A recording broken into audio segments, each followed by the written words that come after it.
네, 안녕하십니까. 권순표의 물음표 시작하겠습니다.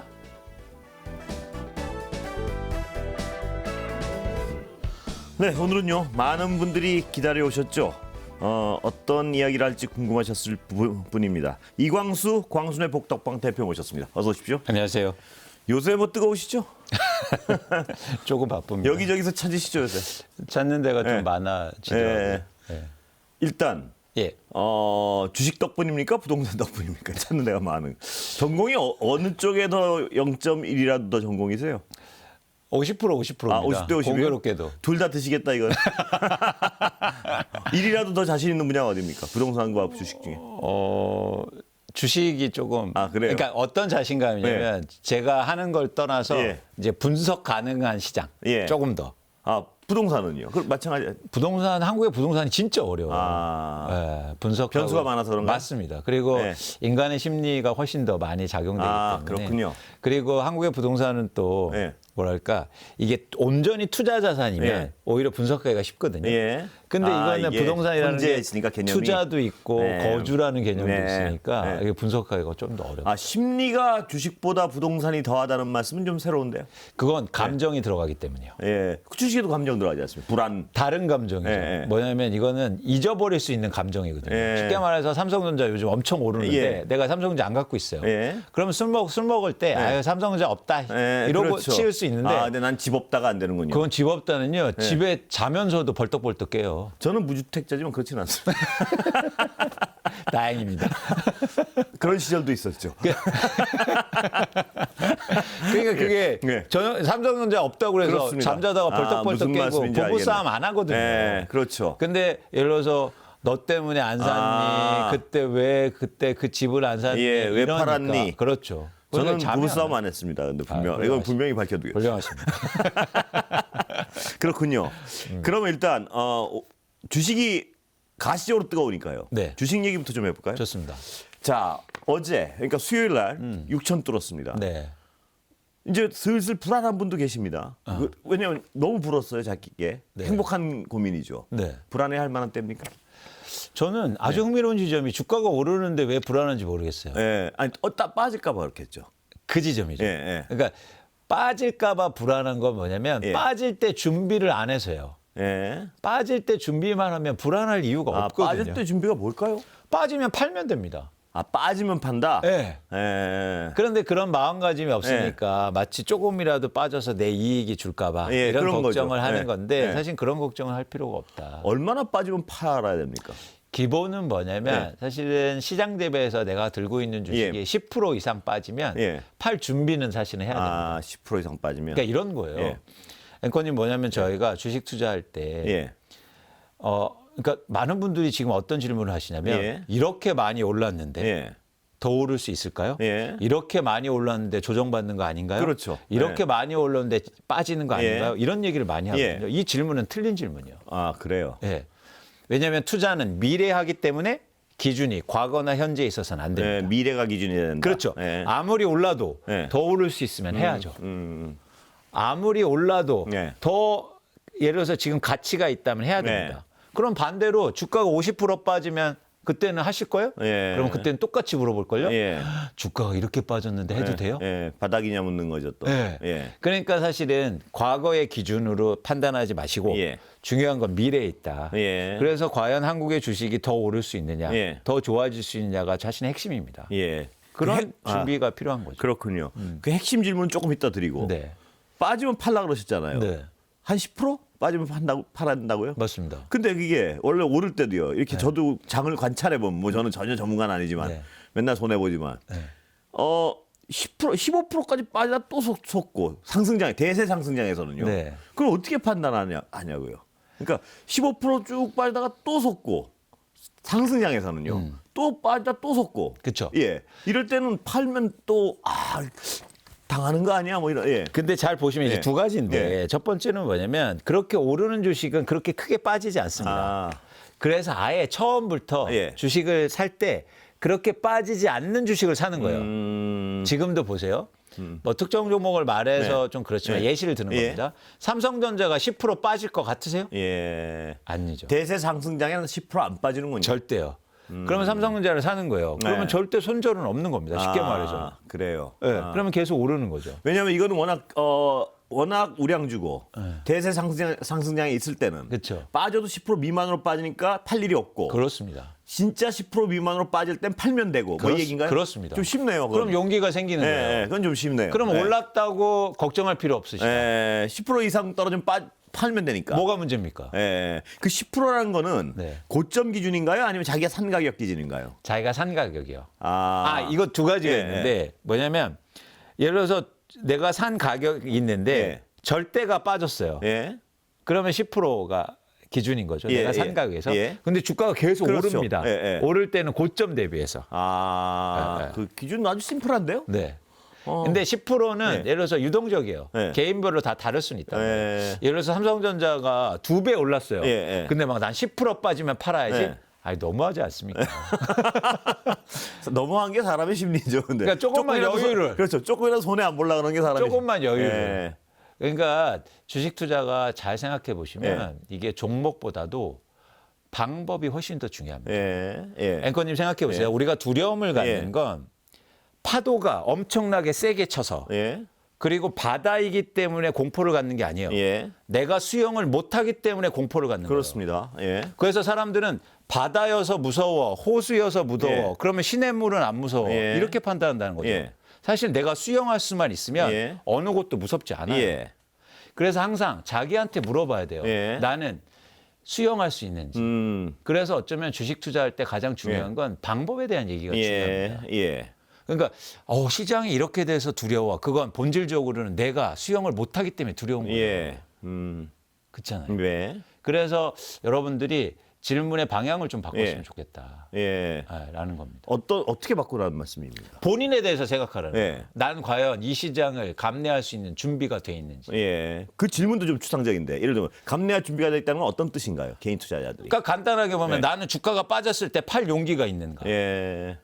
그리고 주가가 오를 때 안 팔 용기를 갖고 있는가. 그러니까 다시 좀 쉽게 대표님 말씀을 좀 규정하면 내가 어떤 기준을 설정하고 그 기준에 따라 행동할 수 있는가 이건가요? 그렇죠. 예. 그래서 여기서 코스피 지수가 지금 6,000이에요. 예. 앵커님 근데 사람들은 두려워합니다. 예. 갑자기 엄청 떨어질까 봐. 그렇습니다. 예, 근데 딱 내가 그럽니다. 계획을 갖고 있어요. 예. 예. 왜냐하면 나는 10%만 빠지면 무조건 팔 거야. 아. 그래서 나는 예를 들어서 1,000만 원으로 시작해요. 예. 그래 100만 원은 내가 예. 게임비로 생각할게. 개인마다 다를 수 예, 있죠. 예, 예. 그래서 참가를 했습니다. 예. 근데 실제로 100만 원이 빠지면요. 예. 팔면 돼요. 그러면 폭락에 대한 두려움은 없죠. 예. 예. 그런데 실제로 100만 원이 빠지면 못 예. 팔아요. 아까워서요. 예. 예. 그래서 그런 계획과 용기와 예. 나의 준비가 돼 있는가를 묻고 예. 두려움을 남한테 넘기고 시장한테 넘기지 말라는 얘기예요. 그 원칙만 있으면 두려울 것도 없다. 결국은. 그렇습니다. 수용할 줄 알면. 그러면 왜 폭락에 두려워요? 예. 지금 주가가 엄청 오르니까요. 난리가 났어요. 예. 왜냐면 이제 한국 주식 폭락한다. 예, 뭐 예, 이건 다 예. 허구다. 막 예. 갑자기 어디 뭐 프로그램 매매가 들어와서 예. 막 난리 친다. 그게 왜 두렵습니까? 나는 10%만 빠지면 팔 건데. 상승량은 줄기면 되고. 그렇습니다. 예. 근데 확률이 50%예요. 예. 주가가 오를 확률과 떨어질 확률은 50%입니다. 근데 오를 때는 계속 갖고 있고 예. 그리고 내려갈 때는 10%에 예. 내가 팔 수 있다면 기대감은 어떻게 돼요? 예. 플러스가 되죠. 좀 심플하네요. 예. 그런데 예를 들어 아까 내가 1,000만 원을 투자했는데 그게 오른단 말입니다. 아까 네. 잠깐 설명하셨지만 그게 1,500만 원이 됐어요. 네. 2,000만 원이 됐어요. 예를 네. 들어서 거기서도 10% 정도면 판다 이 말씀이시죠? 그렇죠. 예. 근데 예를 들어서 10%가 예. 될 수도 있고 난 그래도 2배 벌었으니까 좀 여유 있게 더. 한 15%는 내가 아. 그런데 오히려 오를수록요 그게 네. 타이트해져요. 사람 심리가요. 예. 가졌던 걸 잃으면 더 아픈 게 사람 심리 맞습니다. 아니겠습니까? 아니 예. 근데 그 초원해지셔야죠. 왜냐면 2배 벌었으면 예, 1,000만 원 벌었으면 예. 그래 200만 원 없던 걸로 예. 할 수 있지 않습니까? 그래야 예. 대박주를 쪽박주로 안 만들어요. 예. 예. 이해됩니다. 근데 제 주변에 이건 특정 PD를 지칭하는 말이 아닌 게 제가 하는 일이 여러 군데 있어가지고 네, 네, 네. PD가 여러 명이니까 아. 어제 어떤 제 후배 PD 녀석이 꽤 버른 거예요. 보니까 눈치를 보니까 이 상승장에. 근데 딱 그 얘기예요. 뭐냐면 이거 난 없어지면 못 살 것 같아 이제. 벌었던 거 잃어버리면 그 두려움이 훨씬 크더라고요. 훨씬 크죠. 예. 왜냐하면 그게 다 자기 돈으로 생각하기 예, 때문에. 예, 예. 그렇기 때문에 그 돈이니까 손실의 고통이 큰 겁니다. 예. 그래서 올라갈수록요 더 초조해져요. 예, 그렇더라고요. 그럴 필요가 없어요. 네. 여러분 우리가 마음의 여유를 갖고 네. 어떻게 2배 올랐는데 네. 막 하나도 15% 떨어져도 막 네. 잠이 안 와요. 네. 너무한 거 아닙니까? 네. 아, 그러면 하여튼 2배, 뭐 50% 벌건 100% 벌건 네. 자기 기준을 정해놓으라 이 말씀이시죠? 그렇습니다. 15%. 난 15% 이상 고점에서 빠지면 판다. 무조건 판다. 그럼 공포를 상당히 줄일 수가 있군요. 그렇죠. 근데 실제로 그렇게 네. 빠지잖아요. 네. 그럼 지구 중심에서 우리를 끌어당깁니다. 네, 뭐라고요? 내일 오를 거야. 아, 절대 그렇죠. 팔면 안 돼. 너 내일 오르면 너 어떻게 하려고 그래? 그렇죠. 안 돼. 그래. 네. 내일은 오를 수 있을까? 내일 네. 갑자기 5% 오를 거야. 그렇죠. 기다렸더니 갑자기 네. 20%가 빠졌어요. 또 지구 중심에서 끌어당깁니다. 네. 아니야. 내일은 진짜 올라. 네. 그런데 이제는 실제로 팔잖아요. 네. 근데 다음 날 올라오잖아요. 네. 그럼 오를 때 또 사요. 네. 그러니까 그렇죠. 이게 제가 어떤 말씀을 드리냐면 네. 중력을 이기셔야 돼요. 네. 그 중력. 네. 그래야 그게 힘들죠, 사람이? 그래서 이 중력을 이기기가 엄청 네. 힘들지 않습니까? 그게 인간 본성에 반하는 행동이니까요. 맞습니다. 네. 그런데 이게 기계적으로 판단하고 계획을 명확하게 갖고 있으면 네. 충분히 하실 수 있어요. 그래서 살 때부터 네. 팔 계획을 갖고 있어야 됩니다. 그리고 살 때부터 우리는 돈 벌 생각하지 마시고 예. 돈 잃을 용기를 내세요. 예. 그러면 흥미롭게도 돈을 벌게 돼 있어요. 예. 아이러니한 거죠. 예. 그래서 워렌 버핏이 계속 강조하는 겁니다. 주식 투자의 첫 원칙이 뭡니까? 네. 잃지 않으려고 노력해라. 네. 두 번째 원칙이 뭡니까? 첫 번째 원칙을 잊지 마라. 예. 주식 투자를 돈 벌려고 하지 마세요. 예. 잃지 않으려고 해보세요. 그러면 관점이 달라져요. 네. 그런데 잘 보시면 제가 어떤 그런데 말씀을 읽지 않으려면 사람들은 그렇게 생각할 것 같은데요. 읽지 않으려면 뭐하러 주식 투자해? 저축하지. 이런 식으로 생각한단 말입니다. 벌라고 하는 거지, 그러니까. 예. 그래서 마음을 예. 바꿔야 된다는 거예요. 예. 잃지 않으려고 노력해야 예. 역설적으로 돈을 벌 수 있다는 예. 겁니다. 왜 이런 말씀을 예. 드리냐면 그러니까 우리가 뭐 재무관리나 경제학에서 수익과 리스크는 비례한다고 얘기하죠. 예. 그래서 수익이 높으면 예. 리스크가 크다고 얘기하죠. 예. 그런데 수익은 높지만 리스크를 줄일 수 있는 방법이 있어요. 예. 기적 같은 일이죠. 예. 그건 뭐냐면 오랫동안 투자하면 돼요. 예. 오랫동안 투자하면 복리 투자를 하시면서 예. 수익은 올라가는데 예. 리스크를 줄일 수 있어요. 예. 그러면 오래 투자하려면 어떻게 해야 됩니까? 시장에 살아남아야 돼요. 그렇죠. 예. 절대 손실을 크게 내면 안 돼요. 예.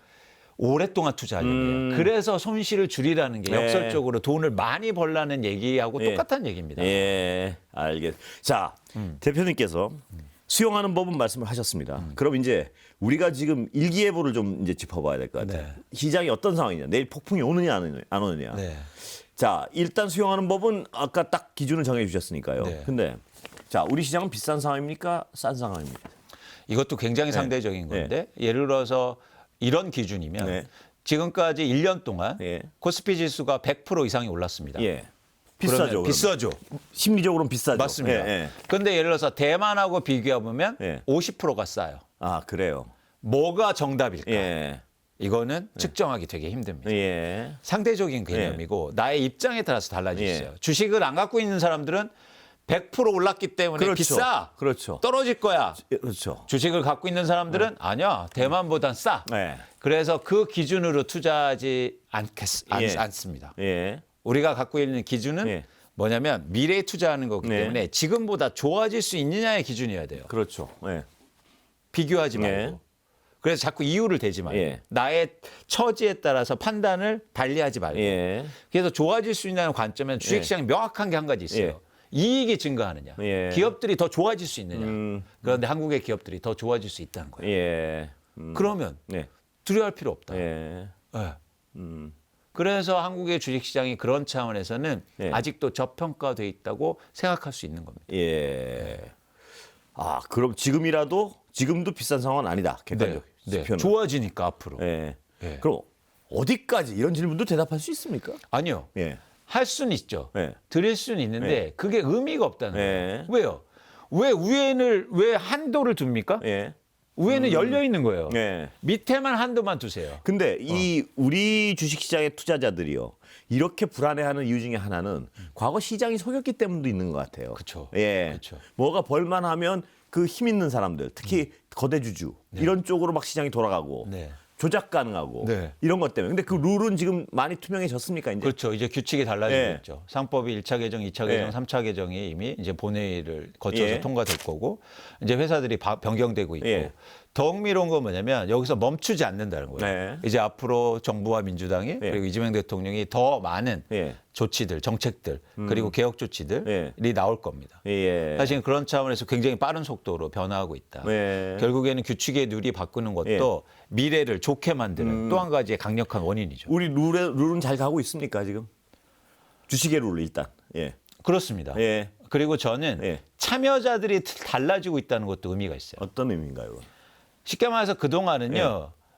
주식을 막 장난치는 사람들만 샀어요. 그래서요. 근데 지금은 그런 분들이 많았죠. 좀 더 장기 투자 그리고 새로운 투자자들 그리고 한국의 국민들이 한국의 주식을 다르게 본다는 게 굉장히 중요해 보여요. 그래서 올해 2026년 들어서 개인 투자자들이 한국 주식을 굉장히 많이 샀어요.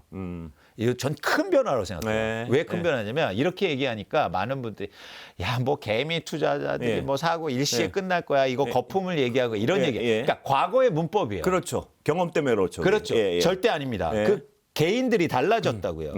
과거에 그렇게 왔다 갔다 하는 개인들이 아니에요. 이제 한국의 주식시장에 신뢰를 갖고 퇴직연금으로 사고 ETF를 매수하고 있고 그런 자금들이 사서 외국인보다 더 강력하다고 봐요. 외국인들이 사면 뭐 주가가 오릅니까? 천만의 말씀. 단기적으로 그럴 수 있죠. 보세요. 오르니까 다 빠져나가거든요. 그들도 어쨌든 트레이딩 하는 거예요. 근데 한국의 국민들이 한국 주식을 사는 건 다른 의미예요. 한국에서 오랫동안 살 거잖아요. 그리고 여기에 신뢰를 보내고 있잖아요. 그러면 이제는 내 퇴직연금을 거기에 걸고 있단 말이에요. 내 앞으로의 인생과 함께 할 거다. 이게 미국식이 되는군요, 그러니까. 맞습니다. 엄청나게 큰 변화예요. 그래서 과거의 문법으로 해서 뭐 개인들이 살면 개미들이 살면 거품입니다. 아니요. 그런 말 여러분 믿지 마세요, 이제. 진짜로 큰 변화가 일어나고 있어요. 제가 20년 동안 애널리스트를 하지 않았습니까? 제가 쉽게 말해서 미국의 월스트리트 가서 한국 주식을 팔러 다녔어요. 그래서 한국 주식 좀 사세요. 너무 쌉니다. 그래서 막 설명을 해서 항상 제가 그들한테 물어보는 게 있었어요. 코리아 디스카운트가 이유가 뭐라고 생각하십니까? 제가 진짜 궁금한데 그게 지정학 위험인가요? 남북 문제인가요? 정치의 문제인가요? 가장 공통적으로 얘기하는 게 이겼어요. 한국 국민들이 한국 주식을 안 산다. 근데 왜 나보고 사라고 그래? 아이러니하지 않습니까? 앵커님, 이거를 제가 제품을 만드는데 제가 안 써요. 누가 이걸 사겠어요? 근데 그게 달라졌군요. 저는요, 이게 진짜 큰 변화예요. 저는 이게 가슴 뛰어요. 우리나라 국민들이 한국 주식을 산다. 진짜 큰 변화입니다. 그게 물론 부동산 시장하고도 연계가 되는데 어쨌든 이거는 과거에 없던 변화다. 진짜 그러면 변화죠. 우리가 미국식이 돼가고 있는 건데 맞아요. 우리도 그러면 예를 들어 미국은 10년, 20년 지수 추종하는데 넣어놓으면 벌어왔잖아요. 부자가 됐잖아요. 그쵸. 우리도 그렇게 되지 말란 법이 없고 지금 그 길로 들어선 것도 같고 뭐 이런 상황이란 말씀이죠. 맞습니다. 그러면 이게 넣었다 뺐다 안 해도 되는 거 아닌가요? 이 그렇죠. 정도. 벌써 그런 마음가짐으로 가고 있단 말이에요. 그래서 제가 제안해드리는 방식이 요즘은 제가 들어갈 때 빠지면 사라고 말씀드렸잖아요. 근데 지수를 사는 건데 지수 대비해서 10% 이상 빠질 때 파는 거거든요. 그러면 지수의 ETF를 사면 이거는 손절매가 있습니까? 없습니까? 없죠. 이건 장기 투자하는 거예요. 지수의 ETF는 그냥 가지고 있으면 된다. 지수 대비해서 상대 수익률이 그럼 미국처럼 똑같잖아요. 10년 지나면 내 재산을 불어있고 맞습니다. 또 불어있고. 맞습니다. 그것도 마음도 편하잖아요. 이거는. 너무 편하죠. 근데 더 벌고 싶으니까 이제 기회 종목 들어가는 거 아니겠습니까? 근데 지수만 해도 신뢰성이 간다는 건 완전히 달라진 거죠, 세상이. 그렇죠. 저는 그게 조금씩 변화가 시작되고 있는 것 같아요. 그래요? 이제 시작이다. 지금 우리가 흔히 얘기하는 반도체, 뭐 자동차 이런 건 아직도 어떤 확신이 좀 있으시군요, 보니까. 그러니까 전 반도체에 대한 확신은 엄청 큽니다. 반도체가 쉽게 말해서 단순하게만 말씀드리면 삼성전자가요. 시가총액이 1,200조 원이 됐는데 저는 대만의 TSMC처럼 될 수 있다. TSMC는 시가총액이 2,500조입니다. 그러면 2배 이상 오를 수도 있는 거거든요. 지금에서도요. 가능성 측면에서 분명히. 그렇습니다. 우리가 그렇게 저평가도 받을 이유가 전혀 없다. 미국 시장에 투자하던 어떤 서학개미들은 돌아왔습니까? 보시기에? 돌아오고 있어요. 돌아오고 있어요. 그게 환율에도 반영되고 있다고 전 보고 있는데. 그러니까 뭐냐면 이게 2025년도에요. 코스피가 2배가 올랐는데 개인 투자자들이 가장 많이 팔았습니다. 그리고 또 미국 주식을 산 국가별로 구분하면 한국 사람들이 가장 미국 주식을 많이 샀어요. 근데 수익률이 엄청 낮습니다. 그렇죠. 예. 근데 올해 지금까지요. 예. 2월 말까지 미국의 평균 수익률이 1%가 채 안 돼요. 예, 예. 근데 한국 주식은 지금요. 엄청 올랐다고. 예. 이거는 자연적인 흐름이에요. 예. 사람들은 이제 조금 더 의심하기 시작했어요. 예. 이거 진짜 내가 좋은 건가? 예. 한국 주식 사야 되는가? 그래서 그런 자금들이 돌아오기 들어오는 것도 의심하고 돌아오기 시작했군요. 근데 의심을 넘어서 어떤 거냐면 실제적으로 손해인 거예요. 예. 아니 그걸 제가 잘 아는 게 예. 제가 국장에 다 복귀했어요. 네. 근데 저는 이제 연금 투자를 하니까. 근데 모르겠습니다. 전문가 입장에 어떻게 보실지 모르겠지만 연금의 그 안전자산 30% 기준 있잖아요. 그것 때문에 이 국내 성장하는 거기 ETF를 못 사요. 30%는. 맞습니다. 그래서 뭘 샀냐면 나머지 30%는 엔비디아랑 채권이 있는 걸 샀어요. 근데 수익률이 형편없어요. 맞습니다. 예. 예. 그 규정도 좀 어떻게 바꿔야 되는 거예요? 바꿔야죠. 그죠? 그런 거. 그러니까 예. 전형적으로 그게 뭐냐면 일종의 그 투자자 입장에서 설계된 게 아니라 그렇죠. 상품을 팔고 네. 그리고 이익을 보는 입장에서 설계됐단 말이에요. 왜 외국 상품이 증권사들한테 도움이 되는 줄 아십니까? 왜 그렇습니까? 환전 수수료 엄청 가져가거든. 그리고 수수료 많이 받고. 예. 그러니까 그동안 외국도 물론 미국이 많이 오른 것도 예. 있지만 그러면서 외국 상품만 주로 그렇게 구성돼 있던 거예요. 이거를 거기 소비자 중심으로 바꿔야죠. 역차별이 있군요, 우리 상품이. 있죠. 그런 것들 다 고쳐야 돼요. 그죠? 그래서 저는 예. 앵커님 무슨 얘기냐면 가능성이 그만큼 크다는 거예요. 예. 좋아질 게 너무 많아. 아, 그 부분은 정말 한번 좀 저도 언론으로서 확신이 없어서 제기를 못 했는데 네. 그 30% 규정이 말이에요. 네. 미국 국채를 사면 면제가 돼요. 안전자산이라고. 네. 근데 과연 미국 국채가 안전자산인가? 전 제가 한 1년 관찰해보니까 아니에요. 이거는 널뛰어요. 난리 예. 났습니다, 지금. 그러니까요. 변동성이 얼마나 큰데. 근데 이거를 왜 안전자산으로 해서 그거는 전체 100% 투자 가능하게 하고 좀 문제가 있다고 보는데. 그래서 그런 쪽에서 저는 예. 예를 들어서 국민연금도요. 예. 한국 주식을 위험하다고 판단했어요. 예. 그래서 계속 비중을 줄여왔거든요. 예. 예. 이거는 말이 안 되는 얘기예요. 그러니까 여기서 위험하다는 건 예. 투자할 때 불확실성입니다. 예. 수익을 얘기하는 게 아니고 예. 특히 연기금 같은 경우에 예. 그러면 예를 들어서 한국 주식을 판단하기에 더 불확실성이 적잖아요. 예. 그럼 한국 주식을 더 불확실성이 적고 리스크가 적다고 판단해야 되는데 우리는 예. 다른 관점으로 계속 과거 때문에 그렇게 했죠. 그렇습니다. 예, 그것도 역시. 그런 게 변화할 여지가 너무 많다. 아, 그러니까 고쳐지면 우리가 더 훨씬 더 성장할 여지가 너무 많군요. 맞습니다. 이게 관점인데요. 최근에 이재명 대통령이 기자회견을 네. 하는데 어떤 기자가 이렇게 네. 질문합니다. 한국 주식이 이제 5천 P가 되고 예. 2배가 올랐는데 반도체가 다 올랐다. 예. 너무 위험한 거 아니냐. 예. 뭐라고 한지 아십니까? 예. 나머지 다 안 올랐는데요. 전 더 오를 것 같은데. 네. 이 관점이에요. 예. 나머지는 어떻습니까? 그 말씀하신 길에. 반도체 말고.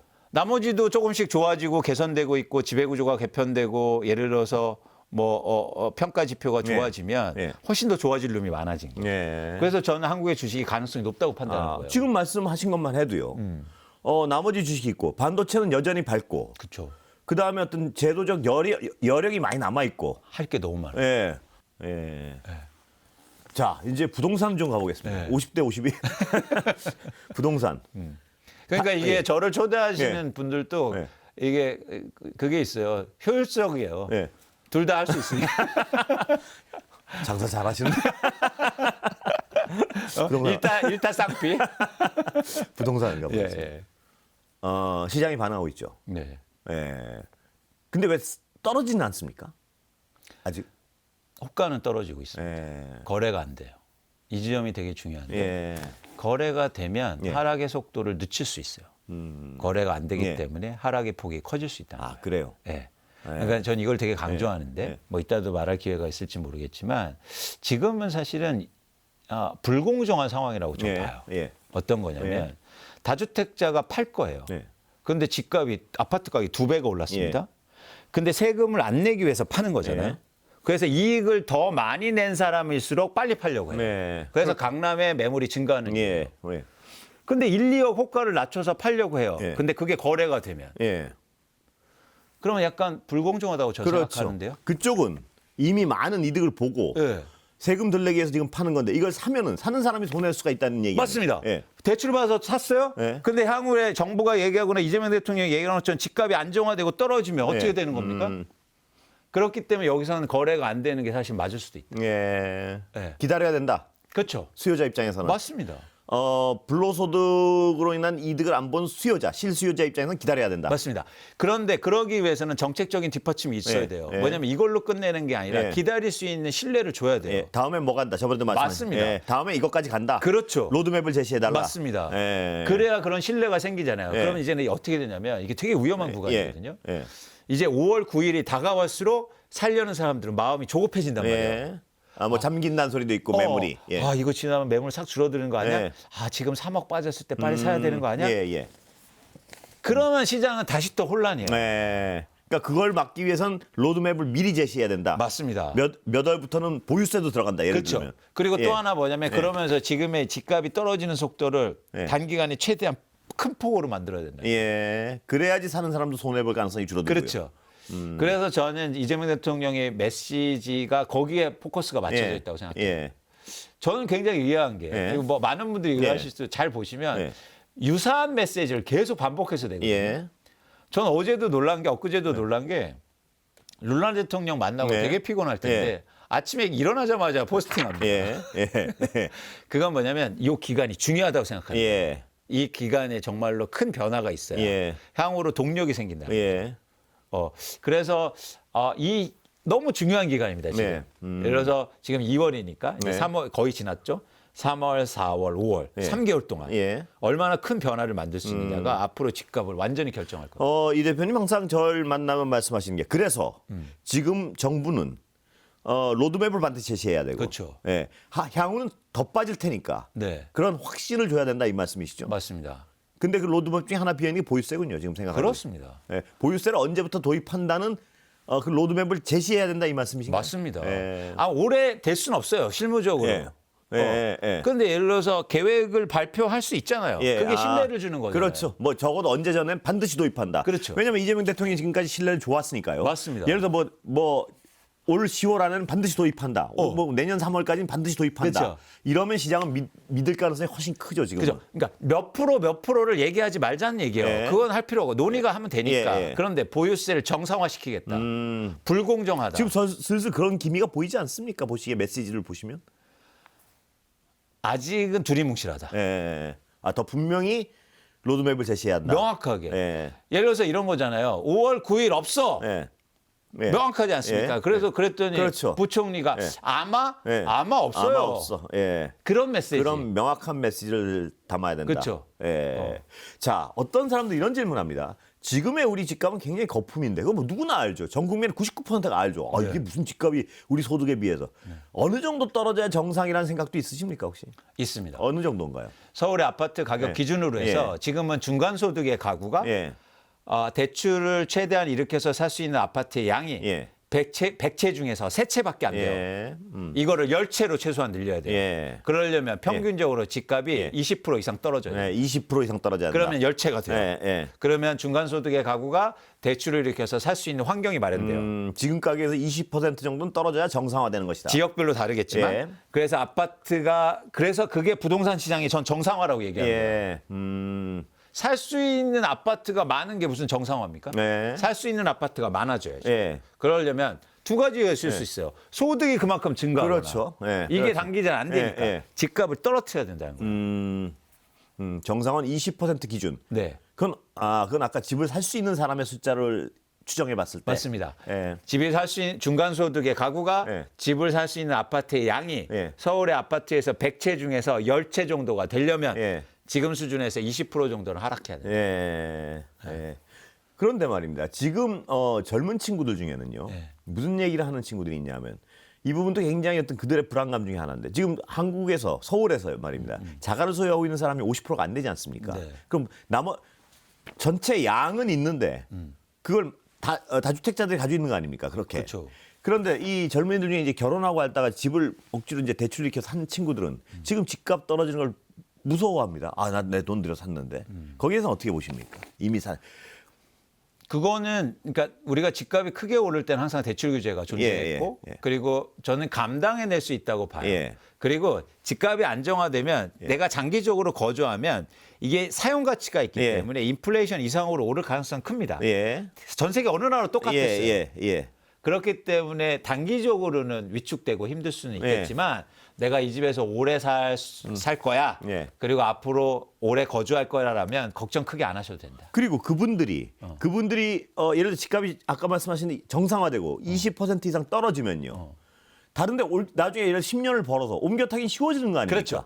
그리고 그분들이 산 집은 그렇게 많이 떨어지지 않을 거예요. 거품이 끼어 있는 고가들은 떨어질 것이다 이 맞습니다. 말씀이시죠. 그래서 우리의 타겟은 사실은 강남이 돼야 돼요. 근데 어떤 분들 이런 말씀하시는 거죠. 뭐 강남에 우리한테 중요하냐? 뭐 강남이 뭐 비싼 걸 왜 배 아파하냐? 아니요, 굉장히 중요합니다. 강남의 집값이 강북의 집값을 움직이고 수도권의 집값을 움직이기 때문에 이게 진앙지라는 거예요. 그래서 여기에 집값을 안정시키는 게 가장 중요하죠. 그래서 다주택자를 카드를 얘기한 이유기도 해요. 왜냐하면 투기로 집을 가장 많이 보유한 지역이 강남이거든요. 그렇죠.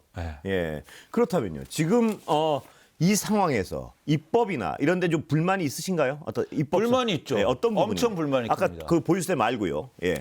그러니까 저는 속도가 너무 느리다는 거예요. 그리고 이거는요. 제가 누누이 말씀드리지만 자산 시장이에요. 자산 시장은 대책이 아니라 정책이 돼야 돼요. 시장에 끌려나가면 안 되고 시장을 이끌어 나가는 겁니다. 자, 주식 시장을 보자고요.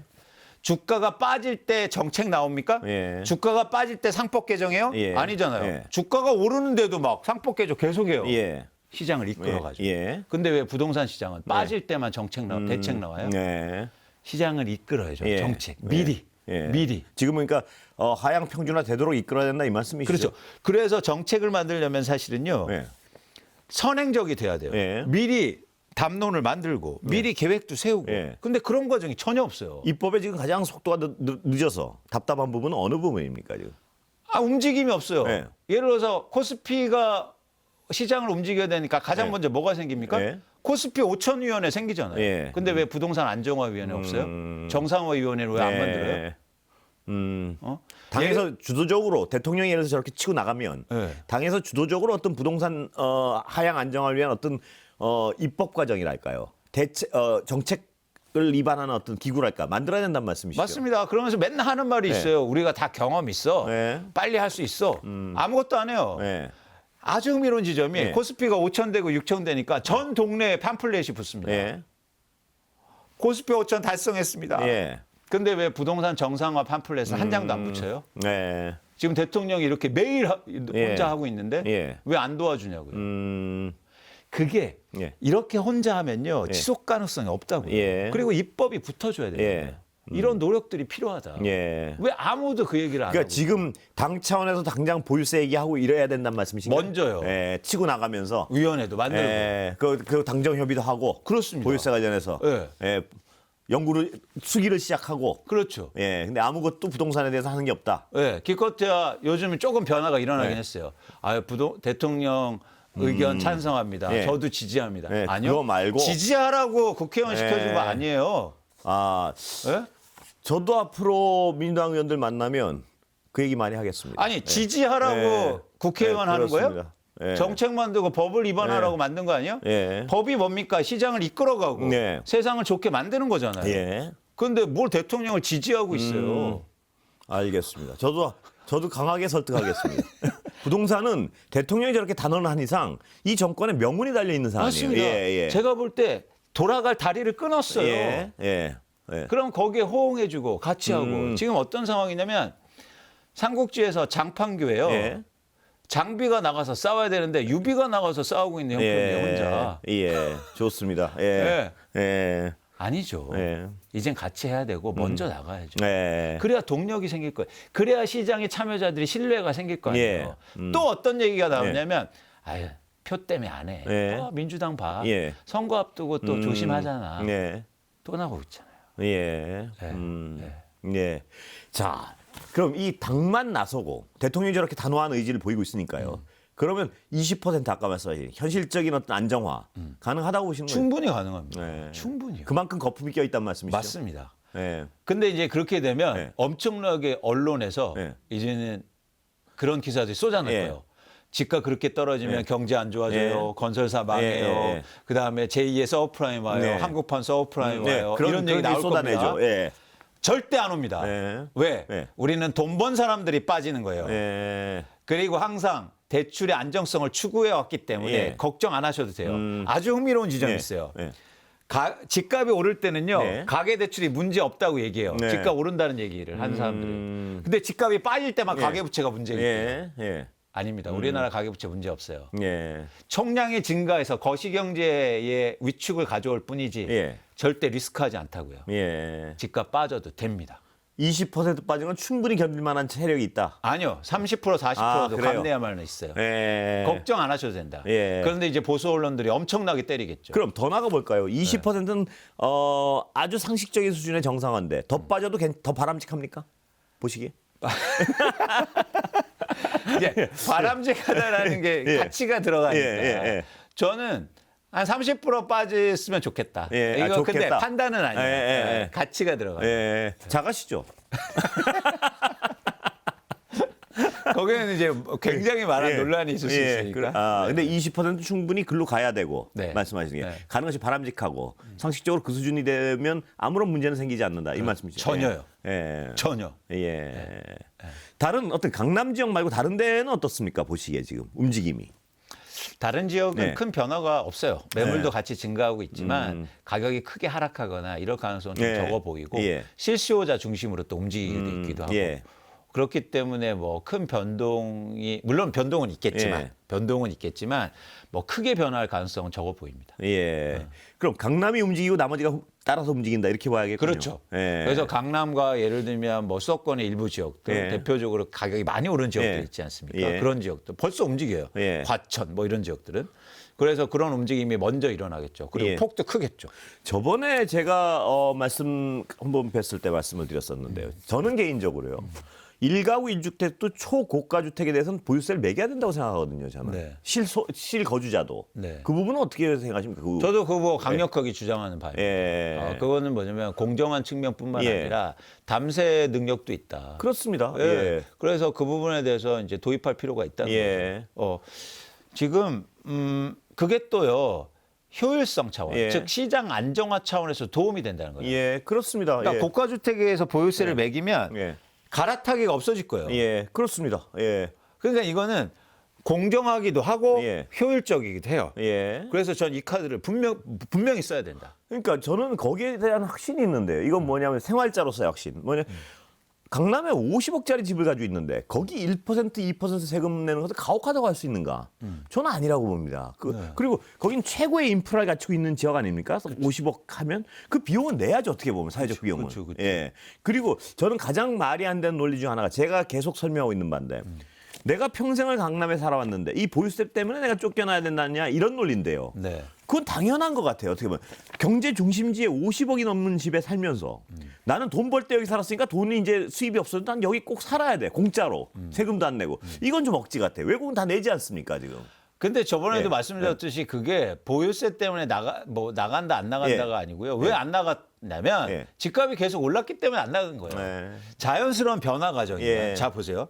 내가 집을 한 채 갖고 있어요. 네. 소득이 끊어졌어요. 예. 근데 집밖에 없어요, 자산이. 그러면 팔고 이동화시키고 자산을 마련하는 게 상식 아닙니까? 예. 근데 오르니까 가만 앉아 있으면. 오르니까 안 판 거예요. 예. 근데 그 움직임 내가 여기서 친구가 있고 예. 인프라가 있고 그 얘기를 많이 하죠. 내가 옆집하고 어떻게 그렇죠. 헤어져요. 예. 그 얘기를 많이 하죠. 근데 그 핑계에 불과할 수도 있다 이 말씀이시죠. 맞습니다. 집값이 계속 오르니까 버틴 거예요. 예. 근데 집값이 동결만 돼도 그러면 모두 다 이동화시키고 이제 옆에 이웃집하고 친구분하고 같이 가시는 거예요. 같이 가게 되겠죠. 그런데 거기다가 보유세까지 한 50억짜리 보유세까지 물리기 시작하면 그 움직임은 굉장히 가속화되겠네요. 뿐만 아니라 보유세가 하면 집값이 안 오르겠죠. 예. 그러면 그 이동이 빨라진 거예요. 그렇겠죠. 그러면 예. 서울의 도심 지역이나 이런 지역에 예. 예를 들어서 무주택자나 이런 분들이 들어오고 예. 경제 활동이 왕성하고 맞습니다. 수입이 굉장히 큰 젊은이들이 들어오겠죠. 그렇죠. 예. 반면에 그런 분들은 이제는 쓰게 하는 돈이 생기고 그렇겠죠. 다른 데 이동하면서 우리나라 경제에서 도움이 되는 거예요. 예. 그분들이 소비를 또 증가시키니까. 예. 예. 그렇죠. 지금 강남에 막 엄청 50억, 60억, 70억짜리, 100억짜리 집을 있으면서 푸어예요. 예. 그러니까 쓸 돈이 없어요. 예. 이게 과연 정상적인 겁니까? 예. 근데 왜 그랬을까요? 예. 오르니까. 오르니까 예. 버틴 거예요. 예. 그리고 자식들이 계속 용돈 줘요. 예. 왜냐하면 그거 다 받을 거니까.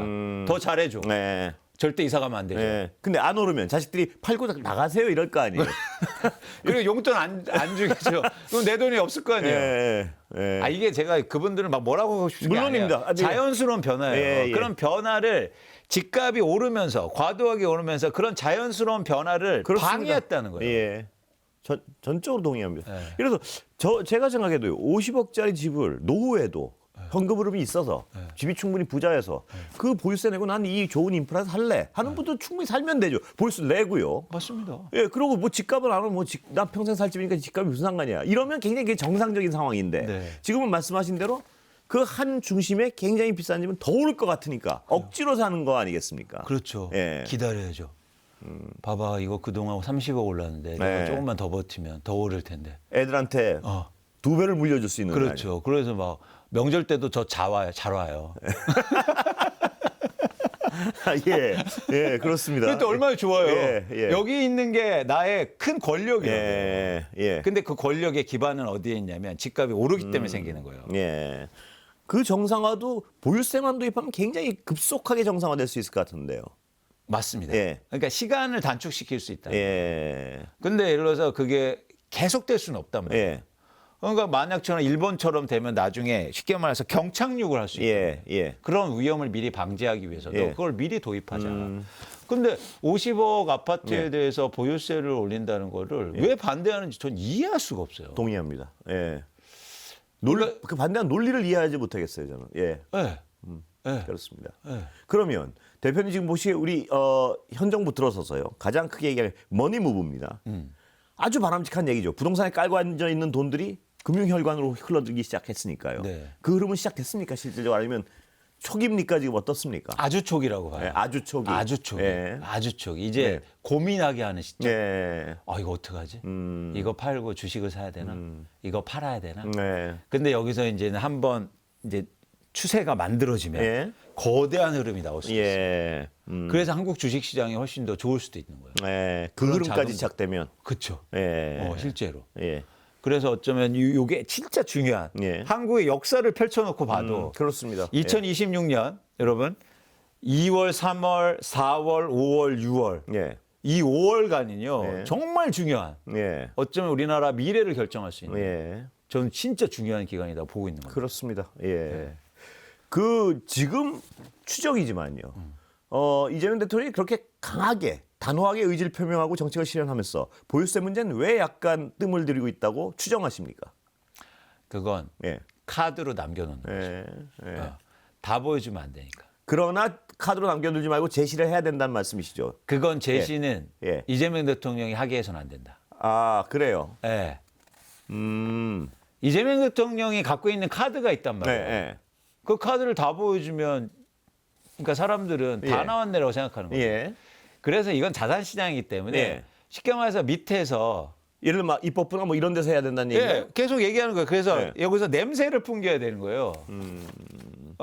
그래서 아까 그 얘기를 강조하신 거군요. 그러니까 입법부가 나서서 위원회도 만들고 보유세 추진 뭐 로드맵도 만들고. 너무 충분합니다. 그런데 위에서부터 그냥 보유세 하겠습니다. 예. 이러면 더 이상 할 게 없잖아요. 예. 아. 그러면 리스크가 큰 거예요. 예. 실제로 그것까지 보여줬는데 시장에서 움직임이 없다? 예. 그러면은 되게 당혹스러운 거죠. 예. 과거에 그런 걸 반복했단 말이에요. 예. 그래서 저는 지금은 자산시장의 특성을 이해할 예. 필요가 있는데 자산시장의 참여자들은 현재에 반응하는 게 아니라 전망으로 반응해요. 예. 그렇기 때문에 방향성과 그리고 그런 쉽게 말해서 그런 뉘앙스만 풍기는 것들도 충분히 영향력을 발휘합니다. 예. 네, 네.